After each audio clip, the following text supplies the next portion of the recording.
আসসালামু আলাইকুম guys, welcome to my another new video. Guys, আরও একটি নতুন টপিক নিয়ে নতুন ধরনের একটি ভিডিও নিয়ে আপনাদের কাছে চলে এসেছি। তো গাইস, আজকে যে টপিক নিয়ে ভিডিওটা করব সেটা হলো যে আপনাদের সাধারণত যে আপনার ফোনে যে বাংলা কিবোর্ডটা ইউজ করেন, তো সবথেকে পপুলার কিবোর্ডটা হচ্ছে রেডমি কিবোর্ড। তো রেডমি কিবোর্ড একটা খুবই ভালো মানের বাংলাদেশি কিবোর্ড।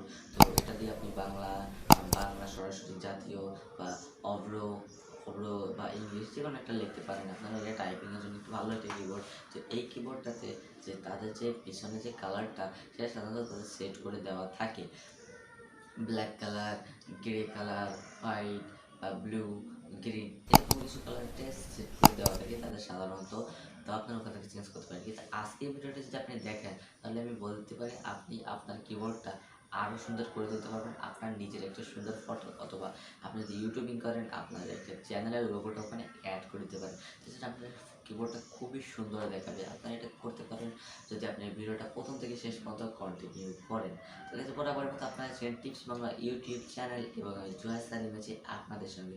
তো ভিডিওটি শুরু করার আগে আপনাদের কাছে ছোট্ট একটি রিকোয়েস্ট, আপনি যদি আমার এই টিপস বাংলা চ্যানেল নতুন হয়ে থাকেন তাহলে এখনই চ্যানেলটিকে সাবস্ক্রাইব করবেন এবং পাশে থাকা বেল আইকনটিও অন করে দেবেন, যাতে করে আমাদের সকল লেটেস্ট টেকনোলজি আনবক্সিং এবং টেক রিলেটেড সকল ভিডিও সবার আগে পেতে পারেন। তো গাইস, আর আপনি যদি আমার চ্যানেলটিকে অলরেডি সাবস্ক্রাইব করে থাকেন তাহলে আপনাকে অনেক ধন্যবাদ। এবং তো গাইস, কথা না বাড়িয়ে চলুন চলে যাই মোবাইল স্ক্রিন।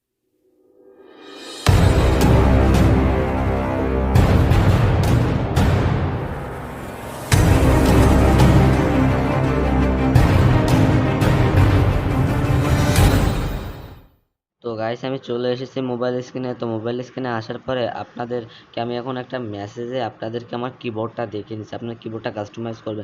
আমি প্রথমে মেসেঞ্জারে যাচ্ছি এবং এখান থেকে আমি একটা মেসেজ চুজ করে নিচ্ছি।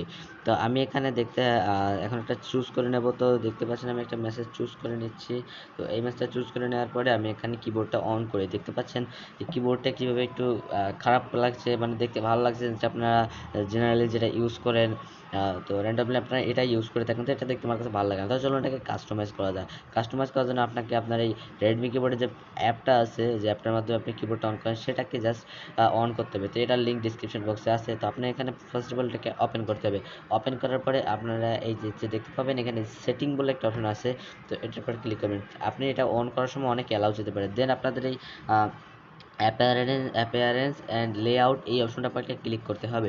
আমি এটা পরে হালকা করে একটা ক্লিক করেছি। দেন আপনি প্রথমেই দেখতে পাবেন একটা অপশন, থিম বলে একটা অপশন পেয়ে যাবেন। এটা পরে জাস্ট ক্লিক করে দেবেন। তো ক্লিক করে দেওয়ার পর অনেকগুলো থিম এখানে ওপেন হয়ে যাবে, যেটা আপনার রেডমি কিবোর্ডের পার্সোনাল যে থিমগুলো এখানে আছে। তো দেন আপনার নিজের ছবি অ্যাড করার জন্য আপনাদের যেটা করতে হবে, কাস্টমাইজ থিমের এই মেক এই যে অপশনটা আপনারা পাবেন, তো এটার পর জাস্ট ক্লিক করে দেবেন মেক ইট।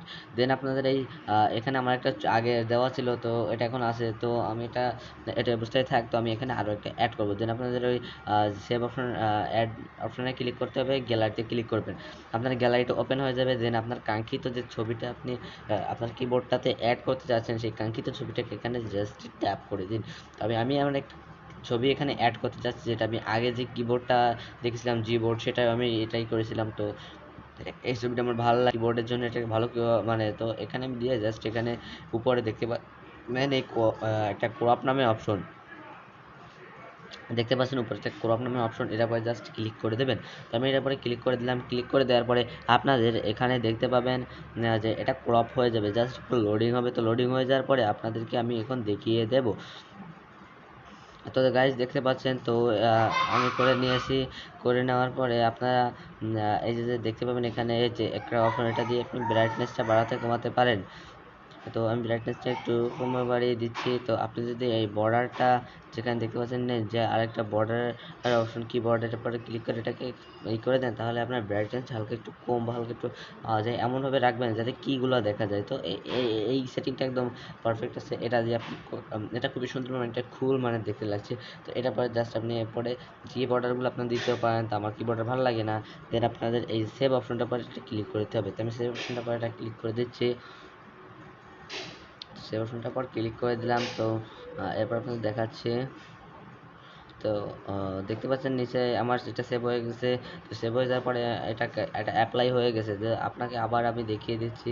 তো এই মেক নাও এর পরে এটার পর যদি আমি আবার ক্লিক করি, তো ক্লিক করে দেওয়ার পরে এটা আবার ওপেন হয়ে যায়। তারপর আপনি সেভের পরে ক্লিক করবেন, এটা অ্যাপ্লাই হয়ে যাবে। দেন আমি আবার মেসেঞ্জারে চলে যাচ্ছি, আবার মেসেজটা দিয়ে দেখাচ্ছি। তো মেসেঞ্জারে চলে এসেছি, দেন আপনাদের কিবোর্ডটা অন করে দেখাচ্ছি।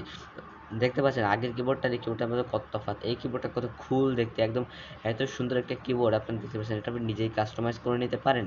আপনার যে কিবোর্ডটাকে কাস্টমাইজ করে এমন তৈরি করতে পারেন। তো গাইস আজকের মতো এই তো গাইস, আশা করি ভিডিওটি আপনাদের কাছে ভালো লেগেছে। যদি ভিডিওটা ভালো লাগে অবশ্যই ভিডিওতে একটা লাইক করে দেবেন এবং কমেন্ট আপনার মতামত জানিয়ে দেবেন, যাতে করে আমি আপনাদের ভিডিওটা আপনারা কেমন কি জানতে পেরেছেন সকল সম্পর্কে আমি বুঝতে পারি। তো গাইস, ভিডিওতে আমি সম্পূর্ণ প্রসেস সহকারে আপনাদের বোঝানোর চেষ্টা করেছি কীভাবে রেডমি কিবোর্ডে আপনাদের ফটোটা অ্যাড করবেন আপনাদের কিবোর্ডটা লেআউটে। তো আপনাদের কাছে যদি রেডমি কিবোর্ড অ্যাপ্লিকেশনটি না থাকে, তাহলে অবশ্যই এই ভিডিওর যে ডিসক্রিপশন বক্স আছে ওখানে প্রোভাইড করে দেবো। ওখানে জাস্ট গিয়ে আপনি ওখানে লিঙ্কটা পেয়ে যাবেন, ওপর ট্যাপ করবেন এবং ডাউনলোড হয়ে যাবে। তো গাইস, যেভাবে আপনাদেরকে সম্পূর্ণ বছর বলেছি, যদি কোনো সমস্যা হয় আপনি ভিডিওটা আবার কন্টিনিউ করে দেবেন, অথবা আমাদের ইনস্টাগ্রামে আমাদের পার্সোনালি ফলো করতে পারেন। তো ওখানে আমি দিনের বেশিক্ষণ সময় আমি ওখানে অ্যাক্টিভ হয়ে থাকি। তো আপনি ওখান থেকে আমাকে যে কোনো ধরনের আপনার সমস্যা আমাকে যে আস্ক করতে পারেন বা জিজ্ঞেস করতে পারেন। তো আমি আপনাদের প্রশ্নের উত্তর দেওয়ার চেষ্টা করব, বা কমেন্টে আপনাদের কোনো সমস্যা জিজ্ঞেস করতে পারেন, আমি আপনাদের সকল কমেন্টকেই রেসপন্স করব। তো গাইজ, ভিডিওটি এই পর্যন্তই ছিল। ভিডিওটি সম্পূর্ণ দেখার জন্য অশেষ ধন্যবাদ। দেখা হচ্ছে পরের একটি এপিসোডে আরেকটি নতুন ধরনের টপিক নিয়ে।